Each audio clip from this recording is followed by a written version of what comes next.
Rabindranath Tagore. First, we will study about the description about Rabindranath Tagore, which is there in your textbook. Rabindranath Tagore was born in 1861 and died in 1941.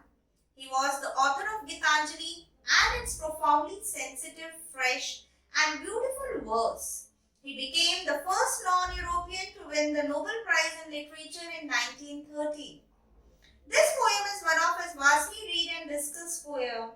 It was originally composed in Bengali and later he himself translated it into English.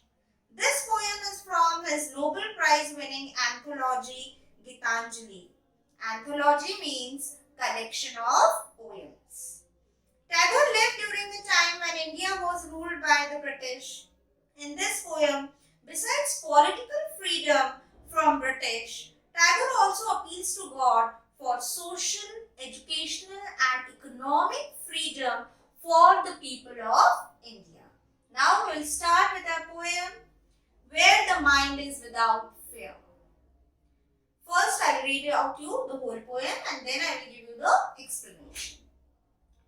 Where the mind is without fear and head is held high, where knowledge is free, where the world has not broken up into fragments by narrow domestic walls, where words come out from the depth of truth, where tireless striving stretches its arms towards perfection, where the clear stream of reason has not lost its way into the dreary desert sand of dead habit, where the mind is led forward by thee into ever-widening thought and action, into that heaven of freedom, my Father, let my country awake.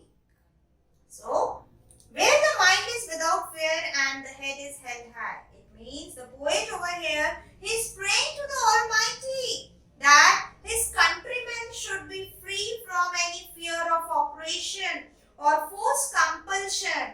In a free country like India, every person should be fearless and should have a sense of self-dignity. Poet here he is trying to say, he is praying to the Almighty that in our country, each and every people, they should be free from any fear of oppression. Where knowledge is free. The poet over here is saying that where knowledge is not restricted only to the upper class, where knowledge is available to each and every individual of this country, where knowledge is free to all people of the country. The children should learn freely. They should learn freely from nature. Where the world has not broken up into fragments. Fragments means pieces. The world is not broken up into fragments by narrow domestic walls. Narrow domestic walls, see in the glossary, it's given the meaning. Division on the basis of religion, caste, class and color in societies and between countries of the world. Where the poet is emphasizing the unity of not only his countrymen but of the whole world. The poet over here is emphasizing that the unity, it should not be restricted to only his country, but that unity should be there all over the world, and that unity should not be broken up into fragments. Fragments over here means the division which is there on the basis of religion, caste, class, gender, color in the society and between the countries of the world. So the poet over here is saying that where the world has not been broken up into fragments by narrow domestic wall, he wants such a country, he wants such a world where this country is united, where each and every people of the society are striving for all together, are all getting knowledge freely. They are equally tied up in one notation only. Where tireless striving stretches its arms towards perfection. Tireless striving stretches its arms means continuous efforts of the struggle. aims at achieving a stretching its arm means aim to achieve a goal. So over here the poet is saying that where words come out from the depth of truth. The poet over here is saying that he wants such a people in his country, he wants such a people in the world who are truthful and they are not superficial. They are truthful and not superficial to work hard to reach to their goal. That where words come out from the depth of truth, where tireless striving stretches its arm towards perfection, that the people, they are truthful and not superficial to work hard to reach their goal. They should not be tired by working. They should not be lazy and ignoring their work. They should be hard worker. They should be doing and always be ready to do more work. They are not just superficial to work to reach their goal. They are doing their work from the bottom of their heart. They are truthful. That people we want in this country. Where the clear stream of reason has not lost its way. It means that where the clear stream of reason has not lost its way into the dreary desert sand of dead habit. Sand of dead habit means the old traditional rituals and customs that are harmful. So, the poet over here, he wants that where our country has not to lose its way into the desert of prejudices. Prejudices means भेदभाव. कि किसी प्रकार का भी भेदभाव हमारे यहाँ पर नहीं होना चाहिए. कोई जातिवाद, कोई रूढ़िवाद हमारी कंट्री में नहीं चाहिए. So, the people, they have not to lose its way into the desert of prejudices. People's thought should be monitored by rational thinking and not by superstition. There should be logic. The logic should be rule over the old baseless beliefs which are there. The old traditional rituals, the old traditional customs which are harming to our society. That should not be there. And in place of that old belief, in place of that dead habits, there should be a logical reasoning. So, the poet over here is saying that where the clear stream of reason has not lost its way, that the clear stream of reason should not lose its way into the desert of the prejudices. Where the mind is led forward by thee into ever-widening thought and action. Over here, the poet is saying that the mind is led forward by thee, that the mind should be led forward by the whole people of our country into the forever broadening of the country. They should look forward into that heaven of freedom, my father, let my country away. He asks them to awaken. The poet over here is asking to the God. He means the God. That the poet over here is asking to awaken his country into such a heaven of freedom where the above all conditions meet. Where freedom realizes at its best. They come out from the darkness of ignorance, disunity, the old traditional beliefs which were there. The political freedom is not so important. Poet over here is emphasizing that political freedom is not at all important. The political freedom is not so important unless you are fearless, self-dignified, knowledgeable, truthful, broad-minded to enjoy fully the fear which is there.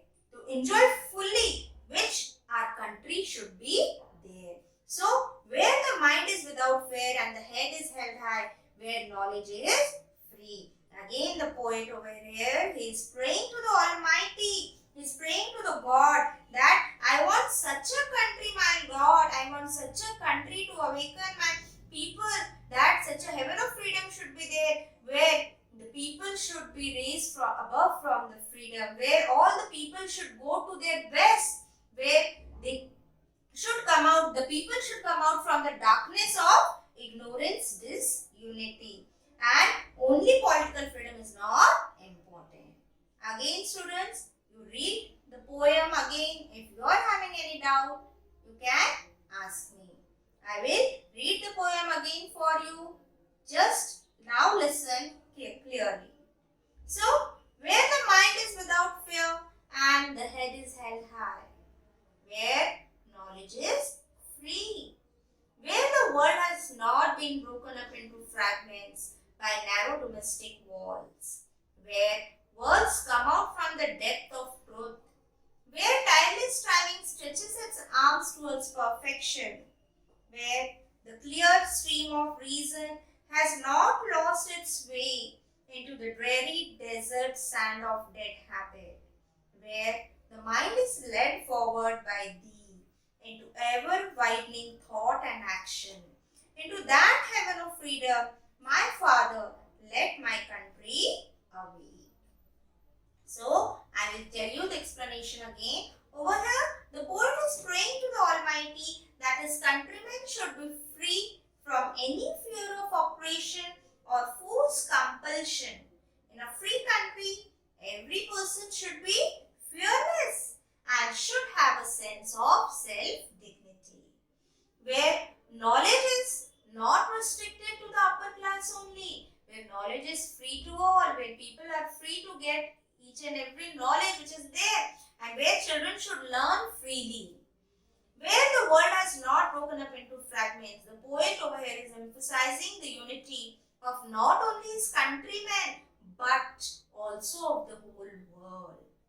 No division, there should be no division on caste. Superstitions should not break the people in group. That people should not be divided on the basis of the caste, creed, religion, society, sex, gender, whatever the criteria is there in our society prevailing now. That the superstition should not break the people in groups. Above all, that knowledge should be given to the people like this. The knowledge should be given to the children like this, that they are raised above all these prejudices. Where tireless striving stretches its arm towards perfection. So, here the poet is saying that I want such a people in my country that they are truthful and not superficial, to work hard to reach goal. They should not be tired by working. They should not be lazy and ignoring their work, where the clear stream of reason has not lost its way into the dreary desert sand of dead habit. Dreary means sad. So, over here the poet is saying that the stream of reason should not lose its way into the desert of prejudices. Prejudices means bhedbhav. People's thought should be monitored by rational thinking, not just by superstition. Logical thinking should be there. Logic should rule over the old traditional belief, the old baseless beliefs which were there prevailing in our society. He asks him to awaken his country into such a heaven of freedom where the above all conditions meet, where freedom realizes at its best. They come out from darkness of ignorance, disunity, and only political freedom is not so important unless you are fearless, self-dignified, knowledgeable, truthful, broad-minded to enjoy fully. So, this is the first poem, Where the Mind is Without Fear, written by Rabindranath Tagore. Now, students, you have to keep this in mind that for the poem, you are getting the appreciation of the poem, which is of 5 marks. Last year you have done it. You know the syllabus very well, and the points are there: the title, poet, then rhyming scheme. After that, there is your figure of speech and central idea. Now, on the basis of this, you are going to solve the appreciation. On the basis of these points, the points will be given to you. The poem will be there in front of you. Just you have to write the appreciation for this. If you have understood the poem clearly, you will start practicing right from today to write the appreciation. And if you have not understood, you can ask me. I will